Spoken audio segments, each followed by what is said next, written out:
Mic test, mic check. Oh, yun oh.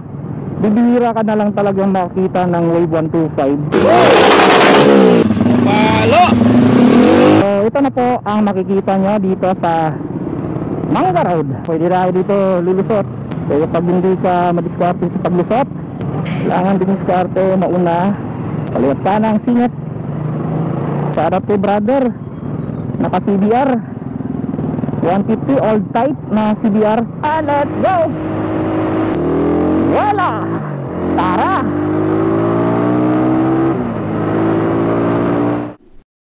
Meanwhile,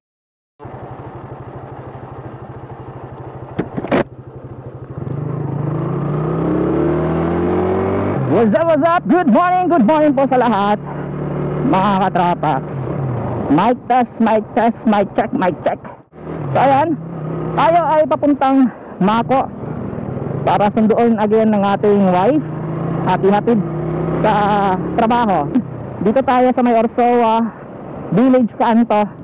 So papuntang paliko tayo ng right para papuntang Mangga Road and going to Apocon Road. Today maaari nyo makita ang traffic situation po dito sa may Mangga. Kasi every morning medyo may konting build up ng traffic po dito dahil nga sa may pasok pa po yung mga estudyante. Early morning marami pong pumapasok going to school at mga trabahante papunta sa kanilang mga kanya-kanyang trabaho. Oh, yun oh. Bibihira ka na lang talagang makikita ng Wave 125. nice. Na Alpha. So old type. So ganda pa ng Wave 125 niya. Honda Wave 125. Gaya ng motor ng aking kapatid na ginagamit namin sa pagda-drag race noon. So yung makikita nyo po yan sa mga vlogs ko dati. Every New Year pinapaandar namin yun. Or na gagamitin natin sa pag-iingay mamaya. Palo! So ito na po ang makikita nyo dito sa Mangga Road. As you can see, medyo matraffic talaga. Kapag nagmamadali ka, talagang malilate ka sa pupuntahan mo. Kaya ganyan, bumper to bumper, at saka mahirap lumusot ng madalian. But kailangan din natin dumiskarte para hindi tayo malate sa pupuntahan. So kailangan sumingit. So ito din kagandahan sa pagmamotor kasi maaari tayong sumingit, dumiskarte na lang sa pagsingit. So pero yun nga lang, kailangan maging doble ingat. Ingat sa baka makabangga tayo, wala tayong pambayad. Makasabid tayo at saka makabunggo. GG tayo pag ganun. So wala tayong pera at pambayad. Kaya maging doble ingat lang din. So ito, nakita ko, pwede na kayo dito lulusot. O didiskarte na lang. So pag hindi ka madiskarte sa paglusot, yun nga lang, hindi ka makakaiwas sa ganitong traffic. Kailangan diniskarte mauna. Yun, nangangamote tayo. So yun, considerable naman ito kasi nga medyo na traffic, as you can see. Kailangan lang diniskarte. Yun, nasabig yung paa ng bata. Napaka-traffic talaga dito pag umaga. So as you can see, yun, mahirap sumingit ng basta-basta.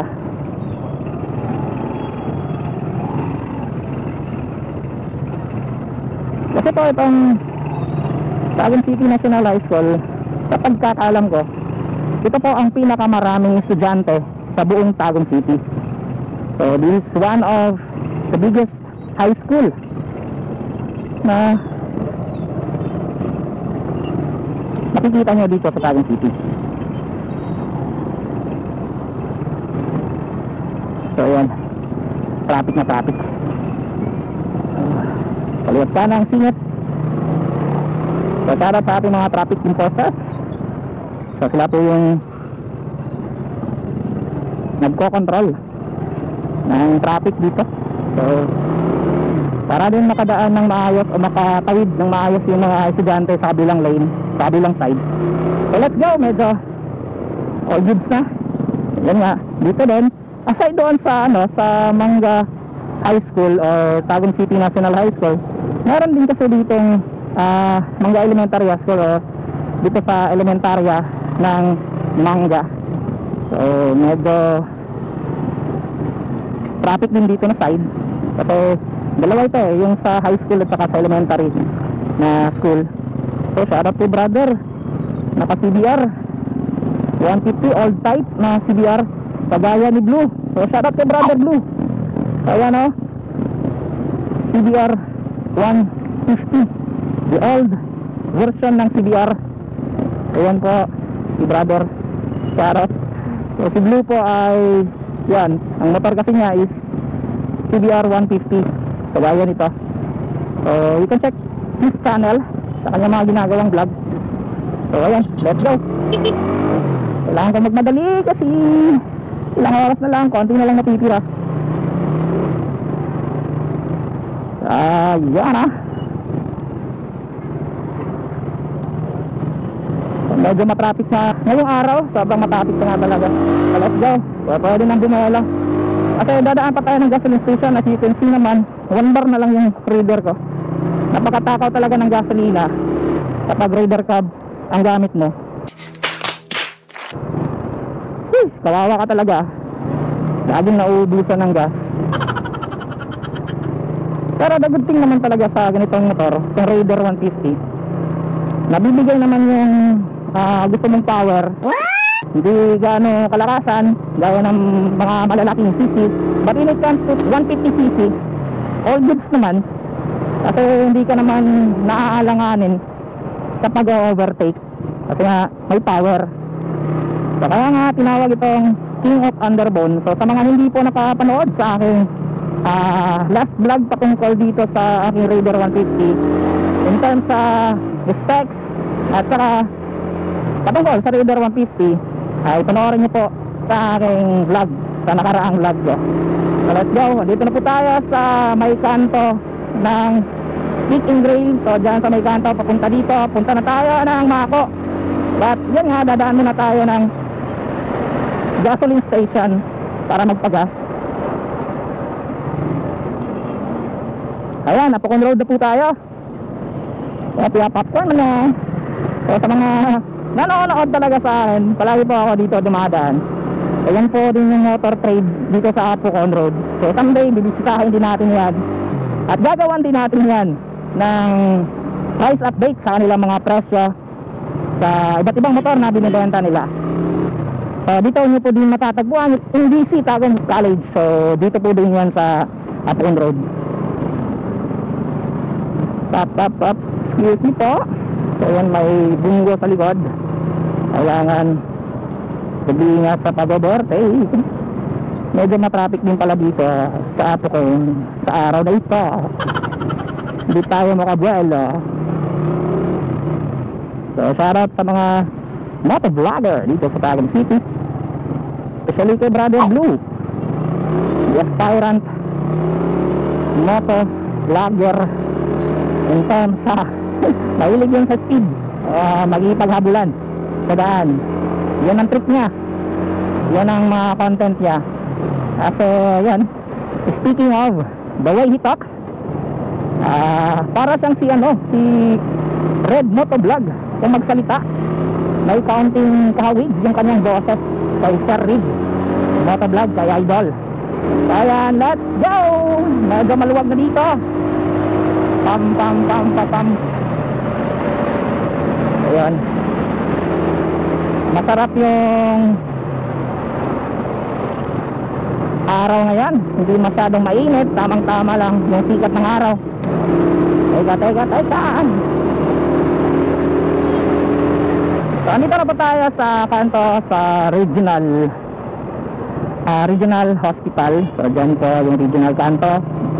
So diretso na tayo papuntang Mako. Pero doon sa may unahan, siyempre kailangan magpagas, baka maubusan tayo.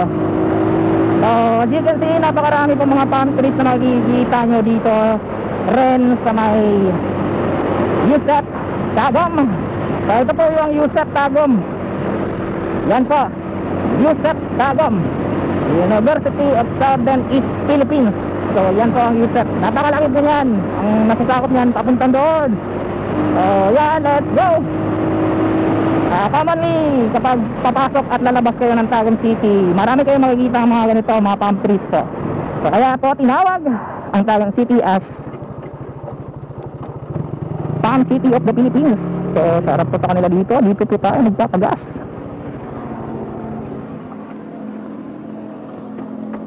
$100 unleaded, bro.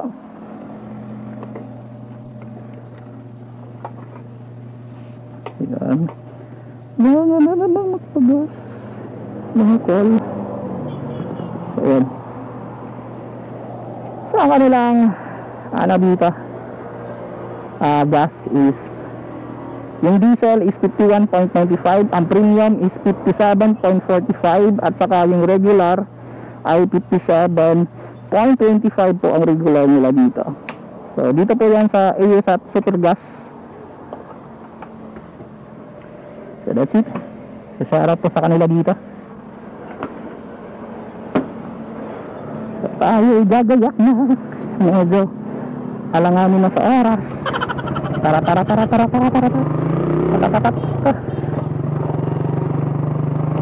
Let's go. Wala. Tara.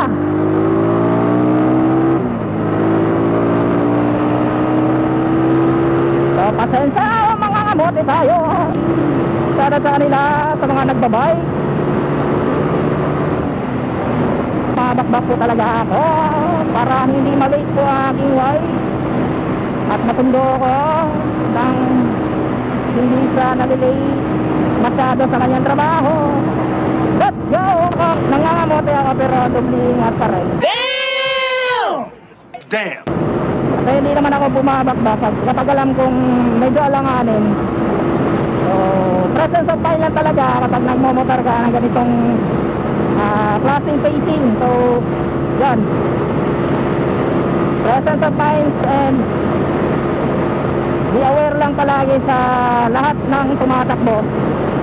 So attentive lang talaga palagi sa defensive driving kahit na mabilis ka magpatakbo. So ayan, 115, 116. Medyo may butas dito, kailangan mag-ingat. Ayun.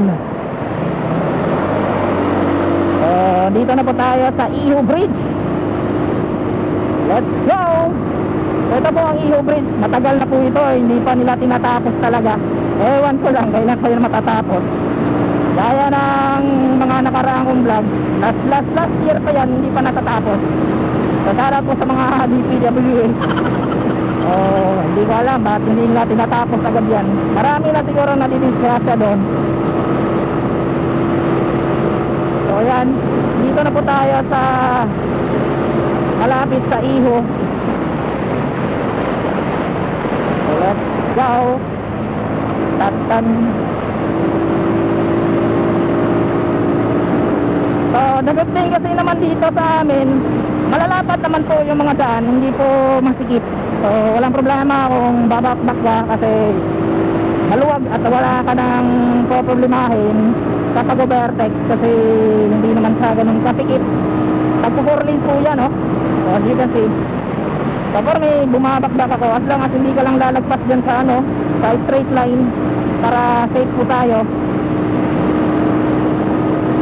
So ayan, dito na po tayo, malapit na po tayo sa Iho kung saan po lagi ko sinusundo yung aking wife. So that's it. Hopefully nasiyan ka sa ating simpleng motovlogging. So ito lang po talaga yung mga ginagawa ko pag motovlog, pag re-review ng mga motor, and some of it lifestyle vlog. So yan, hello to. So dito po tayo bababa sa pasok dito. Okay. So ito po ang daan nila papasok dito.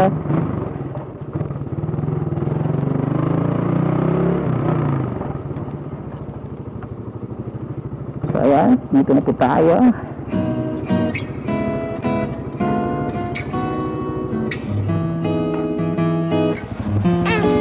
Sino? Shut up, shut up. Hello, hello. Ano? Hi. Say hi. Yeah, say hi.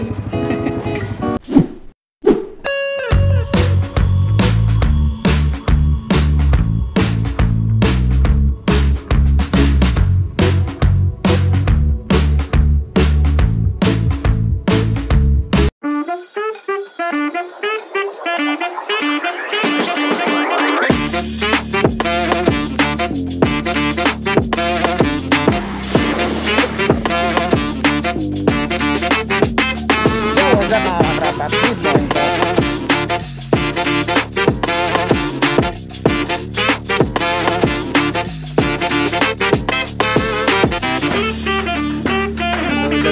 Koy kayo.